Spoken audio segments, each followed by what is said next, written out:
Hi everyone, and welcome to another episode of Curious Business Talks. Today we're joined by Fadzai Musakana, environmental engineer, chemical engineer from Zimbabwe, which will introduce herself and tell us more about her background and also what she's planning to do in the future. In this episode, we're going to learn more about her profession and what she does.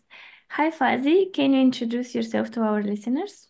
Hello, Nikoleta. Thank you so much for having me today. Like you said, my name is Fadzai Musakana. I'm originally from Zimbabwe. I was born in Harare, which is the capital city of Zimbabwe.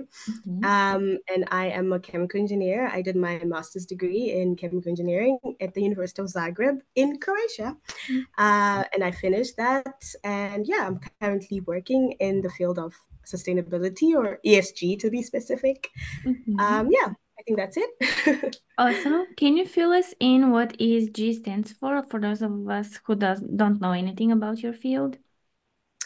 So ESG just basically is an abbreviation for environmental social governance. So it just deals with environmental topics and yeah, basically in a nutshell. Okay.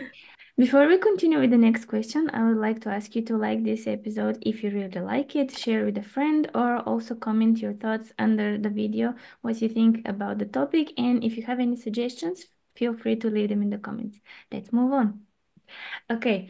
How did you ended up pursuing this career, Fadzi? And tell us a little bit more about how this chemical engineering started in general and how it got to you. And I will then ask you a follow-up question on that. Okay, well, thank you for the lovely question. I think for me, I always knew from a young age that I wanted to be an engineer. Okay. So I always used to love tools. I had a really strong relationship with fixing things in the house because my dad Mm. always used to fix things in the house, and I would Mm-hmm. always tag around and just tag along, and I would just go with him. Wherever he wanted to go to fix things. So I think I was always handy from a young age. So Mm-hmm. I think that's where it started. And then also in school, I used to like a lot of subjects to do with science and technology. Okay. So I think that's where it came out. Like from a very young age, I always wanted to do stuff like that. So you always knew what was like sparking your interest and what you made you more curious. You always knew that you are like tactile learner because we have visual learners, audio receptive learners who are actually enjoying learning through audio. You're those that needs to touch and feel and actually work with something so they can get it. Yes, yeah, you're spot on with that. Every time I learn, I want to do it. I'm a practical learner. What Mhm. did you call it? I didn't know that there was a Tactile. different They have to tactile. touch it. Okay. Yeah. hmm Yeah, okay, so I guess that's what I am. It's good to know that. I didn't really know the specific word for it, but yeah, I guess that's true. Awesome. And the follow-up question was, did you solve any career test or did any teacher or anybody around your family and surroundings said like support you verbally or maybe even like booking a class for you somewhere to continuing pursuing that passion? Did anybody got like gave you the push and support that you maybe sometimes needed? I would say yes, definitely. My family was very supportive. I Mm-hmm. do have an older sister who is also in she liked sciences as well. So I kind of wanted to emulate her because she did a lot of her subjects were in science. So I used to see how she would act and I would be like, oh, this is interesting. I used to read her books. She's 2 years ahead of me, but I Mm-hmm. would obviously look through her stuff and then I would read her science books. So I would say, yeah, in my family, I did have that push and drive from family background, and also in the school that I was in. Mm-hmm. There were a lot of tests that we had to solve. I would just fast forward to high school. So high Mm-hmm. school, we had what we write in when we're in the fourth, I think. What at 16, basically, at that Okay. around that age, we have O levels, which is Mm-hmm. Cambridge O levels, and after that, you get to pick which subjects you want to do for A levels. Mm-hmm. And I managed to pass all my sciences. And then I was like, okay, so this is actually good. So I got good grades and I solved the test. And then because I got A's in that, I was like, okay, so this could be a good thing. So I did maths, biology, and chemistry for my A levels. Mm-hmm. And then, yeah, I think that's where it all just came to play.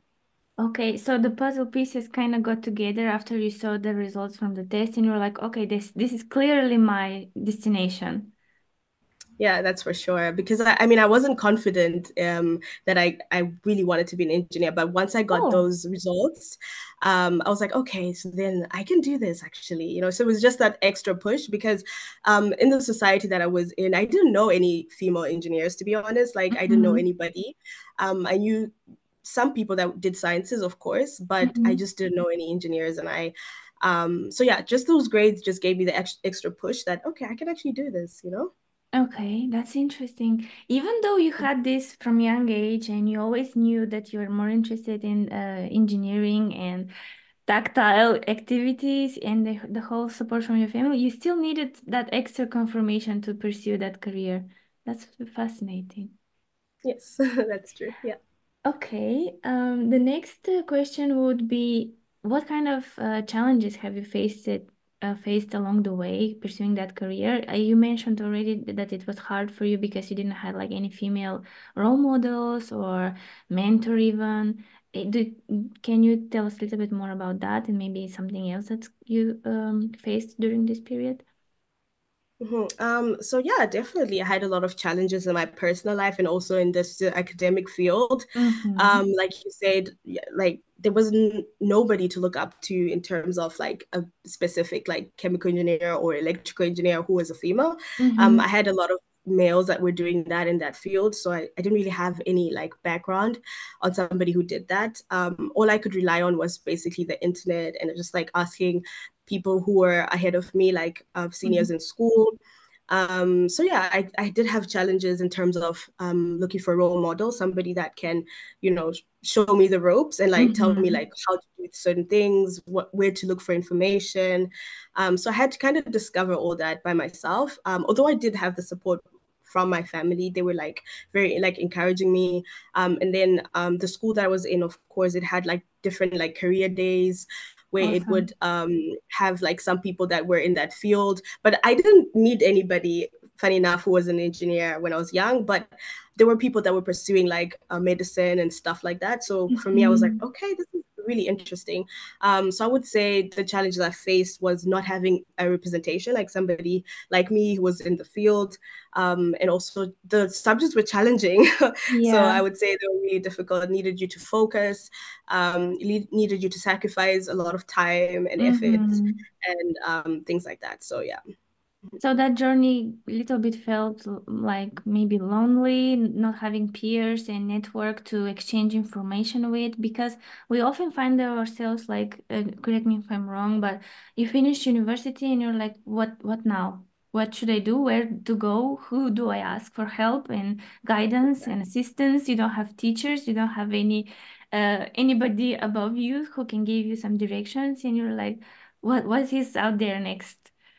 What would you Exactly. suggest to someone who is just starting to avoid this kind of misguidance and wandering around? What would you tell them now, or your younger self, maybe? My younger self, I would definitely tell them because fun fact, like, remember I told you that I did like I did solve some tests and I passed my Mm-hmm. exams when I did my O levels. I had Yeah. a stream of A's, everything was going good, and then Mm-hmm. I did my A levels and things were different and difficult, and it was a whole different ball game. I did like because now I was specializing in three subjects: maths, biology, and chemistry, Mm-hmm. and I failed my exams for the first time Oh. ever. Yeah, funny thing. Well, it wasn't funny then, but I didn't do that well. I got C's and D's for my exams, and Mm-hmm. with those results, like I needed them so that I can like go to university. So Mm-hmm. that was the first time I was like, oh my word, maybe this isn't for me because I didn't do so well in the exams and I didn't know what to do. And I said I didn't have anybody to ask these questions. Like, if I have these points, can I still pursue my degree? Can I still Mm-hmm. like, succeed? So I would say having a good support system is very important, because as much as I had failed, I wasn't going to let that one result determine like my whole life. I Mm-hmm. knew that I had the passion. I knew that I would be hardworking. I just needed another chance. Mm-hmm. So if I would tell somebody that it's not all about grades. Of course, grades make a big component of it, but you Mm-hmm. can always find other ways to like navigate. So for the universities that I wanted to go into, like I couldn't get in because I didn't have the grades that I had Mm-hmm. that they wanted, but I managed to look outside. So it actually helped me to explore other options, and I ended up like looking into Europe and other places, because those universities were the ones that offered me that opportunity. Mm-hmm. So yeah, it's good to pivot in life. So I would give a person that advice, like just be flexible. Things will not always happen the way that you want them to happen. And you can be, if you're flexible and open, then, things can happen for you. So because I was flexible and I was like, okay, I want to go to this university, but I cannot. I have to look Mm-hmm. for other options and look outside. And it Interesting. worked out. Interesting. So basically, that mishap opened your mind to other possibilities and change of direction. Yeah. Are you happy changing that direction and taking that chance? Of course. It came with other additional challenges, to be honest, like moving to a new country, new continent.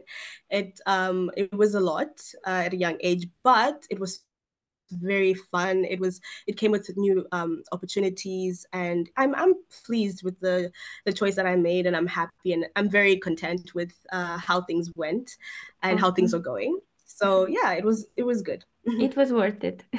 What exactly was worth it? Okay, let's get to the part where everybody is wondering, but what does chemical engineer do, especially remotely? Um, if you can you try and explain to our listeners like they're 5 year olds or grandmas and they don't have an idea what chemical engineering is? Just with a simple example, what do you do? Okay. I hope I can do justice to this question, because Yeah. it's chemical engineering is such a broad subject. It's Mm-hmm. very like it's out there. So I'm Mm-hmm. gonna try to like explain it, but Narrow it down. basically, yeah, because it's a huge field and it has so many different variations to it. So for me, I would say I'm just gonna speak on my part, like Of how course. I ended up in this part. Mm-hmm. So with chemical engineering, I decided to specialize in environmental technology. Other people who are like chemical engineers, they can specialize in different things like process simulation. They can do analytical chemistry and things like that. That's where you see other engineers work in pharmaceutical industries or in I don't know, manufacturing or other things. But Okay. for me, specifically, I decided to venture into environmental technology, which deals with chemical processes in the environment. So it involves environmental technology, and environmental technology involves technologies Mm-hmm. like renewable energy technologies, waste management and recycling technologies, water treatment technologies, air pollution control technologies, etc. So when you have, for me, like from chemical engineering, I then went into environmental technologies. From environmental technologies, I went into air pollution control technologies. Wow. From that, I then decided to do my master's, my thesis on catalytic converters. Uh, okay, so basically simplifying it. No, that's good. That I got it. The tree started with chemical engineering and then follow up Mhm, with the fields that are like technologies in chemical and environmental technologies. And then mhm. from all the environmental technologies, you just pick the air. If you have water, earth, and all the elements, you picked air. Okay. Yeah, Would you basically that's yes. would Mhm. you say then that were the Power Rangers the ones that holded powers based on the elements?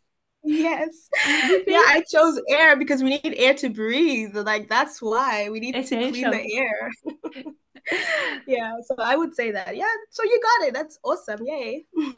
Okay, enough. Yeah, but now I will explain it to like specifically like as an ESG analyst, I'll explain it to a Mm-hmm. 5-year-old. Mm-hmm. So I would say like for example, let's say you have a garden. And you Okay, so basically, like I said before, ESG, E stands for environment, S for social, G for governance. Mm-hmm. So if you have a garden, you want somebody to look at how the plants are growing. So that's the environment, Mm-hmm. just to make sure that the garden is nice, it looks pretty, everything is, the environment that it's growing, the plants, it's good environment. Mm-hmm. And then the S would be for the social. So that means you're making sure that when someone sees the yard, they check it and make sure that it's looking good and things are going, smoothly in the garden. And then you've got the G, which is the governance, which is you want to check who has the rights to the garden. Mm-hmm. So this is like if you have a neighbor, then you know that, okay, this is not the neighbor's garden, it's your garden. Mm-hmm. So you have the rights to the garden. So that's just basically how that whole thing works. That's an ESG analyst is Mm-hmm. checking the garden, just how things go from the environmental perspective, social, and then the governance perspective. No. You have to check if the garden has enough water, if it's receiving enough sunlight, and things like Mm. that. Interesting. So you're overseeing the whole process, being like almost like a generalist because you have like so many different areas you have to look for and maintain Mhm. at the same time. How is it for you? Is it challenging? How do you like working as a ESG analyst? Yeah, I mean, as ESG analyst is it's really cool to be honest. Like, because it has helped me to also like enhance my skills in other things because I specialize mainly on the environment, right? But Mm-hmm. being an ESG analyst, you have to be able to pivot between the environment, the social aspect, and then the governance aspect. So I have to know a lot of things to do with business, how businesses run. I have to know a little bit of things to do with law, the regulations and the rules. Mm-hmm. So it's not only just touching on the environmental part, which is what I really specialized in, but I have to now, be a bit more broad and look at different things. So it's been Nice. challenging, but I love it. Awesome. But you specialize in the environmental part, but I know Mhm. for sure that you also have some experience with the social because you're also a teacher, right? Yeah. Talking about Yeah. transferable skills, Mhm. can you tell a Right. little Who bit would have more? known?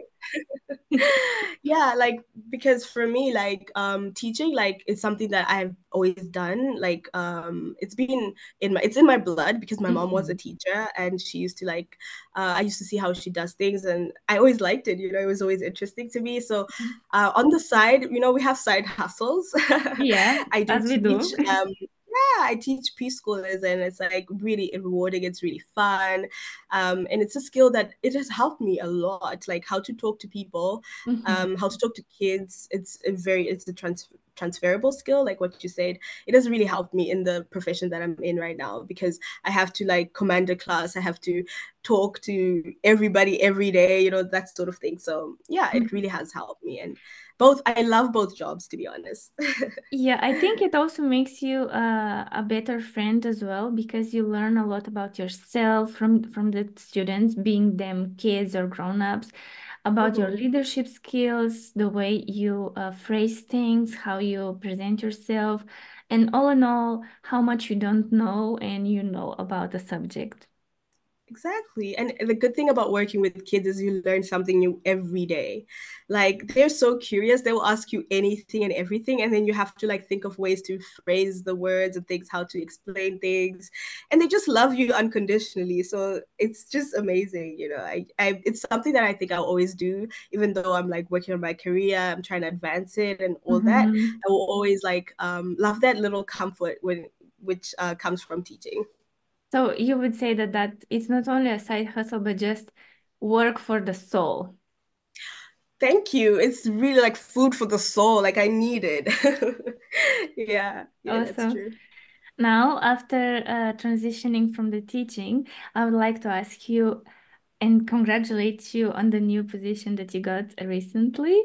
And Thank for everybody who is struggling right now and they're on the path maybe of changing careers or trying something new or just thinking about pursuing a new career, can you walk us through your engineering experience in getting that position, what you went through, as much as you can tell, of course, and maybe even give an advice to everybody who is just starting?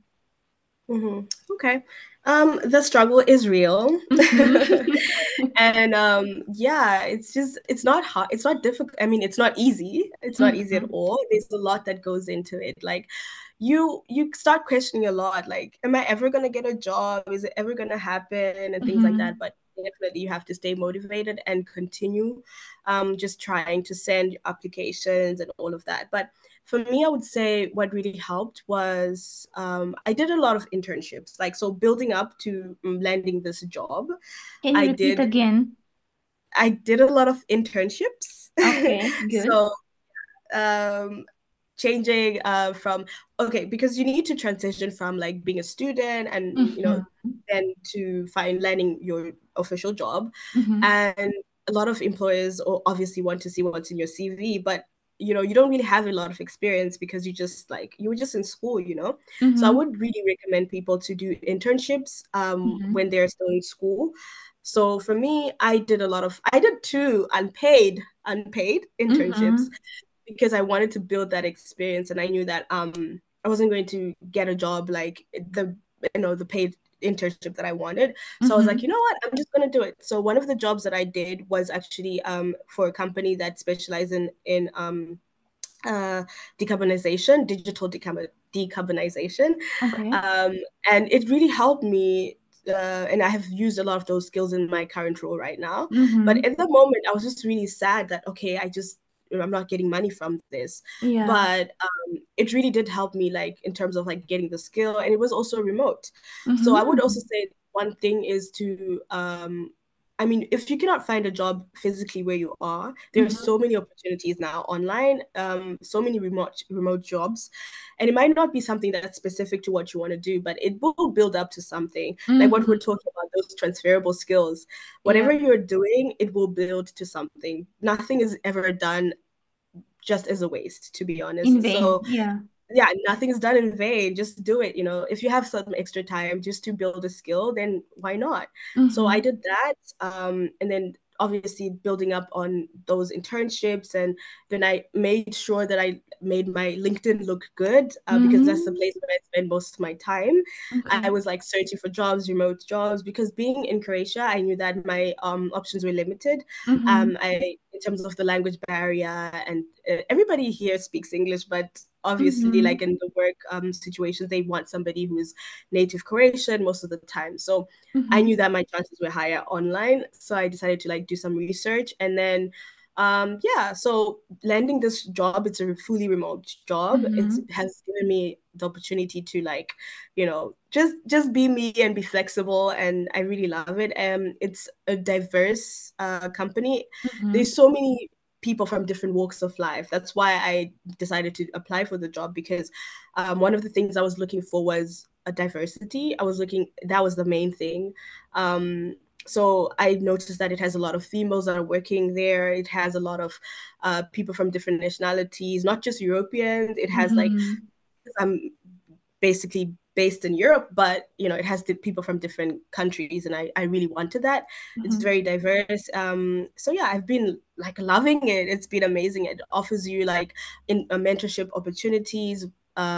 So when you join the company, you get assigned a mentor who help you like throughout the process, and it's really difficult because I had to write a lot of exams for this position, so that was really Mm-hmm.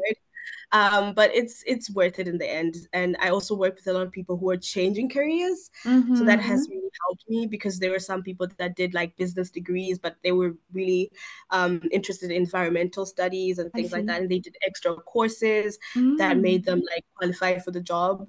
So yeah, I deal with people who are like engineers, and also people who are business, like have business backgrounds or different backgrounds. So yeah, it's really great. Interesting. So you have to be curious, you have to love learning, and you have to have grit. Yes, that is true. Curious business minds. Curious is why. Thank you for the, how is it Yeah, called when you do the connection between two words? The pun. I guess. Oh Thank yeah, you the for the pun. pun. It's a good point Um, about internships because I really recommend people who are into design or any other fields to consider also internships and volunteering experiences where they can learn more about the actual process and the nitty-gritty of the working environment in the different fields. And if you're still in the university, make sure you check the list of universities that your university has partnerships on the Erasmus Plus programs, for example. It was called Erasmus Plus back then when I was a student, and I came here to Croatia on exchange to study more about mobile and web technologies, but I got game development, I got robotics, and so many other courses that were not included in my home institution, but I learned Wow. here. Mhm. Yes, and that was paid. And then I realized that I also have the opportunity to have a paid internship through the same program. So I went into the company here in Croatia and I learned about the processes and how the hierarchy works and how Mhm. the business actually functions from the inside. Is it this for me? Do I like all the tools, all the environment and how everything goes? And that really helped me also to figure out if I'm really going to stay in the back end, like coding, programming, or actually I will transfer to more to the front end. And I think if I hadn't had that internship, I wouldn't have that easy decision after my first job to quit and start my own design career. Yeah, and look at you now. Wow. Thank you, thank you. And now for almost closing question. For aspiring female engineers interested in ESG and environmental technology, what advice would you give them based on your own experience and career journey? Hmm. That's a very good question. Like, I'm all about female empowerment. I'm all about believing in yourself. Like, you Mm-hmm. can do it. So I would say that for any female who wants to be an engineer, like, you can do it. Don't let anybody tell you that you can't do it, for sure. Mm-hmm. But firstly, you have to like see if you have an interest in science and problem solving. So you have to Mm-hmm. check, like, do like a self evaluation, not just because, oh, I think it's gonna be cute being an engineer. It's not cute. Or You have it to go will and bring think a you lot. money. Exactly. Don't be motivated just by the money. The money will come, but it's a process. Mm-hmm. Like, you might not just get it just like this. So Yeah. you have to have an interest. You have to really like it, have that passion. Mm-hmm. Also, you have to be very hardworking. Like I said, it's not easy. It requires you to sacrifice a lot of things. I have sacrificed a lot, but sometimes I'm like, is it worth it? And then I'm like, okay, but I love to do this. So in the end, it's going to be worth it. You have to be good at. You have to have good grades, of course, but that's not the Mm-hmm. only thing. But you have to also be hardworking and then have the good grades. And I would say you should also be exposed to career days and things like that. Just involve yourself in webinars, participate, talk to people. Don't be afraid to send a person that you see on LinkedIn, for example, a message. Mm-hmm. Just shoot them, like, okay, obviously introduce yourself and be like, formal, and then ask them a question. And if you see that Mm-hmm. they're reciprocating, then you can ask them. And I'm that person, like, if anybody sends me a request on LinkedIn and wants just to ask, I'm Mm-hmm. free to give advice. And I've done that a couple of times. And I think there are people who also want to help out in whatever way. So I would say do your research, also believe in yourself and have like that support system. It can be family, it can be friends, whoever, Mm-hmm. and just have that desire to excel, just have that passion. And also, imposter syndrome is real, but Mm-hmm. do not let it feed into you. Like, I do have those moments where I'm like, am I really an engineer? Like, should I really call myself that? I'm not really working where I want to be right now, but I'm just like, okay, this is something, it's building up. So Yeah. yeah, just don't let that get to you and just keep striving for, Uh, more. to Yeah. tag along on what you said, Mhm. imposter syndrome is a thing, but girl, just check your calendar as a woman and see which day and phase of your own calendar you are in. That's true. That's true. I mean, That's free advice right there. best thing I did for myself this year is to put the PMS when it starts and when it ends, because that week is the week that I'm questioning my whole life and Your decisions, whole existence. capabilities, and everything. Mhm. But as soon That as I is see the that's calendar, I know that it's just a hormonal change that is making me feel this way and yeah. nothing more. Mhm. It's real. You're right. For sure. That's a good one.